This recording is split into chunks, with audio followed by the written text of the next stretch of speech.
श्री शिवाय नमस्तुभ्यम। सावन महीने की बिल्कुल नई वीडियो के लिए आप सभी के साथ हूं, तो ध्यान से वीडियो को सुनिएगा और अंत तक बने रहिएगा। इस वीडियो में आपको 108 वाला उपाय भी देखने समझने को मिलेगा, साथ ही शिव पूजा में जो सामग्री प्रयोग में होती है और शिव पूजा की सही विधि, सोमवार के दिन आपको कैसे नियम लेना है, पूरी जानकारी मिलेगी। तो ध्यान से पूजा की थाली एक बार देख लीजिए, जिसमें मैंने ताज़ा नए बेलपत्र, कनेर के फूल ले रखे हैं, दक्षिणा रख रखी है, जो कि मैं नहीं जो सामग्री उपलब्ध कर पाई उसकी क्षमा पूर्ति और दान के लिए होगा। दूध मैंने कच्चा लिया है, चाहे तो आप पंचामृत ले सकते हैं, काले तिल, चावल, लाल चंदन और मैंने पीला चंदन लिया है। साथ ही 2 दीपक मैंने लिए हैं, जल का मैंने लोटा दिया है। भगवान जी को भोग लगाने के लिए मैंने सामग्री ली है, साथ ही इत्र इत्यादि लिया है। और संपूर्ण शिव पूजा में जो सामग्री काम में आती है वह आप धीरे धीरे देखेंगे, जानेंगे और विशेष जानकारी इस वीडियो में प्राप्त करेंगे। तो ध्यान से सुनिएगा। सबसे पहले हमें शिवलिंग पर जल का अभिषेक करना चाहिए। आप जानते होंगे, सबसे पहले गणेश जी महाराज, उसके बाद माता अशोक सुंदरी, कार्तिकेय जी भगवान पर जल चढ़ाते हुए माता रानी के हस्त कमल पर जिस प्रकार से मैं जल चढ़ा रही हूँ, इस विधि से आप शिवलिंग पर पूर्ण समर्पण की भाव से जल चढ़ाएं। ऊपर जो जलाधारी है, जिसमें से महादेव और माता की जो 5 पुत्रियाँ हैं वह जलाभिषेक करती हैं, उसमें भी जल चढ़ाएं। उसके बाद कच्चा दूध जो है आपको शिवलिंग पर चढ़ाकर जल का अभिषेक अंत में करना चाहिए। इस तरह से 3 बार, बीच पहले जल, फिर जो पंचामृत है वह, और उसके साथ साथ आपको जल शिवलिंग पर चढ़ाना चाहिए। और महादेव के आसपास जो सभी देवी देवता बैठे हैं, जैसे नंदी महाराज, उन्हें भी थोड़ा थोड़ा जल इत्यादि समर्पित करना चाहिए। इस कार्य को करते हुए आपको निरंतर श्री शिवाय नमस्तुभ्यम मंत्र का जाप करना है। साथ के साथ मैं हमेशा कहती हूँ, खाली जल का लोटा आपको अपने साथ नहीं लाना है। तो आपने देखा होगा, मैंने जलाधारी से बहता हुआ जल अपने लोटे में प्राप्त किया है। इसके बाद हम एक दीपक जोड़ लेंगे। गुरुजी सावन पूजा कराते हैं, तो आपने देखा होगा वह भी सबसे पहले एक गोल बत्ती का घी का दीपक जोड़ते हैं, क्योंकि यह हमारी पूजा पाठ का साक्षी होता है। तो एक दीपक लगा लेना है आपको। सबसे पहले आप कमेंट्स में प्रभु का दर्शन करते हुए, सुंदर शिव मंदिर का दर्शन करते हुए हर हर महादेव जरूर से लिख दीजिए। साथ ही कोई प्रश्न हो तो वह भी पूछ लीजिए। सबसे पहले जो चंदन है, पीला चंदन, उससे मैं शिवलिंग पर त्रिपुंड बनाऊंगी इस तरह से। आप सभी के प्रश्न आते हैं, दीदी हमें सोमवार के दिन बाल धो सकते हैं या नहीं। बाल धोने में कोई बुराई नहीं है, आप बाल धो सकते हैं, परंतु आपको इस बात का ध्यान रखना है कि आपको शैम्पू और साबुन जो कि केमिकल युक्त होते हैं उनका प्रयोग ना करना चाहिए, क्योंकि यह दोष उत्पन्न करता है और हमारी शिव पूजा को खंडित करता है। तो इस चीज़ का आप ध्यान रखें। त्रिपुंड बनाने के बाद मैंने लाल चंदन समर्पित किया, अक्षत समर्पित किए समस्त शिव परिवार में। साथ ही विराजमान सभी देवी देवताओं को मैंने रोली, चंदन, मोली, अक्षत इत्यादि सभी चीज़ें समर्पित कर दी। इसके साथ ही आपके प्रश्न आते हैं, दीदी हमें शिव पूजा किस समय करनी चाहिए, क्या मंदिर जाना आवश्यक है। आपको बतलाते हुए चलूँ, आज तो जब मैं वीडियो बना रही थी कुछ ही शिव भक्त मंदिर में थे, परंतु सोमवार के दिन तो शिव मंदिर में अति भीड़ होती है। तो ऐसी स्थिति में घर पर भी पूजा करने का फल मिलता ही है। ब्रह्म मुहूर्त में जल्दी जाकर आपको ज़्यादा से ज़्यादा शिव पूजा कर लेनी चाहिए।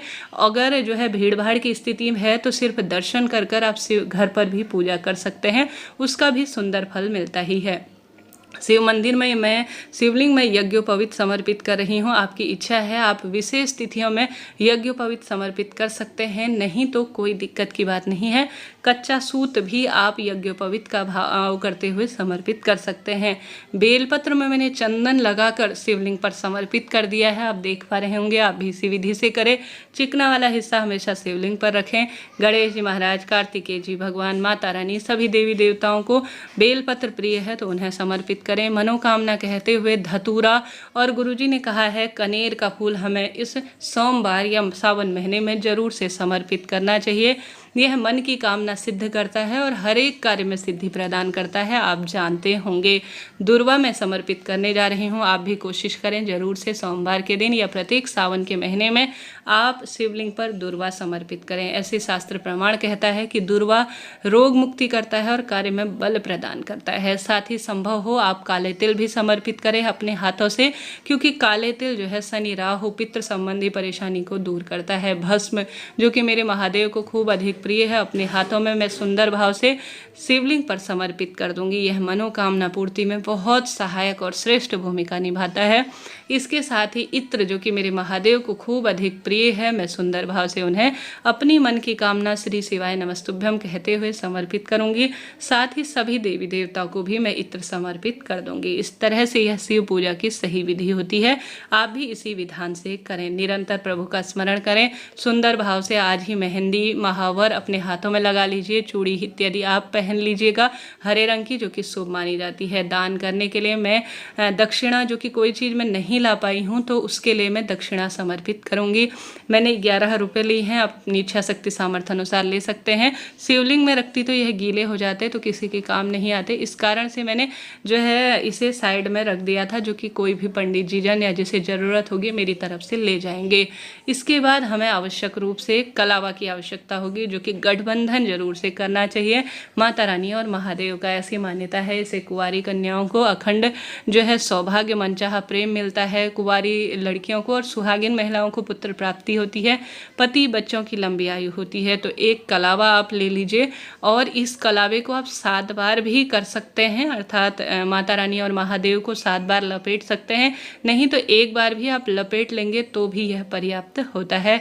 इसे जो है गांठ नहीं बांधी जाती, बल्कि ऐसे अपने हाथों से गठबंधन स्वरूप में कर लिया जाता है। तो इस तरह से यह गठबंधन की पूर्ण प्रक्रिया होती है। इस कार्य को करते हुए कुंवारी लड़की अपनी मनोकामना बोले कि मुझे मनपसंद प्रेम चाहिए, या सुहागिन महिलाएं अपनी जो भी कामना है वह कहें। साथ ही इसके बाद बारी आती है भोग लगाने की। इन दिनों जो मौसमी फल उपलब्ध हैं उन चीज़ों का आप भोग लगाएं। भगवान जी को स्पर्श कराने के बाद आप धरती पर भी रख सकते हैं। साथ के साथ अगर जो है आप चाहते हैं कि मैं शिवलिंग पर जैसे मैंने रख रखा है इस तरह ना रखूं, तो नीचे प्लेट इत्यादि में भी रख सकते हैं, इच्छा आपकी है। इस तरह से यह शिवलिंग पर सबसे पहले भोग लगाएं। गणेश जी महाराज को मैं ड्राई फ्रूट का भोग लगा रही हूँ, उसमें बादाम और वह है तो वह मैंने भोग लगा दिया। इस तरह से सभी देवी देवताओं को सभी चीज़ें मैं सोमवार के दिन भोग लगाऊंगी। अंत में मैं धूप प्रज्वलित कर लूँगी, जिससे भी मैं महादेव की आरती करूँगी। साथ ही एक दूसरा दीपक या एक कपूर आप सभी प्रज्वलित कर लीजिए, जिससे आप अंत में आरती करें। फिर यहीं पर बैठकर आप सोमवार व्रत कथा सुन सकते हैं, शिव चालीसा का पाठ कर सकते हैं, श्री शिवाय नमस्तुभ्यम महामंत्र की एक माला का जाप कर सकते हैं। भूल चूक के लिए क्षमा प्रार्थी हो जाइएगा, अपनी मनोकामना कहिएगा, महादेव आपकी बात मानेंगे। इस तरह से यह सोमवार व्रत की संपूर्ण विधि मैंने आपको बताई, कैसे अभिषेक करें, कैसे नियमों का पालन करें।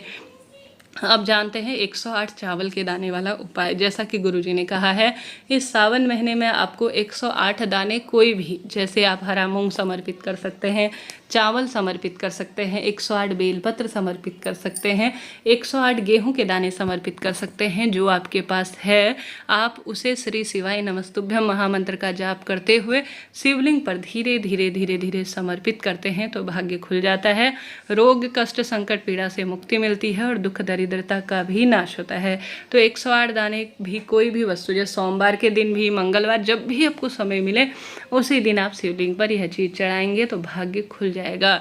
इसके साथ ही आपके प्रश्न आते हैं, सोमवार व्रत कर रहे हैं तो कैसी दिनचर्या होनी चाहिए। सुबह आप सभी जैसे 16 सोमवार कर रहे हैं तो पूजा विधि तो वही होती है जैसी हम करते हैं, परंतु 16 सोमवार में किसी भी भोजन के जो आप प्रसाद बनाते हैं मीठा, उसके 3 हिस्से किए जाते हैं। 2 हिस्से, तीनों हिस्से महादेव को समर्पित किए जाते हैं। इसमें एक जो है हिस्सा हमारे लिए प्रसाद स्वरूप होता है, उसी से व्रत खोला जाता है। हालांकि इसका वीडियो मैंने पहले ही दिया है, परंतु जो सावन सोमवार व्रत होते हैं उनमें सामान्य सरल पूजा की जाती है।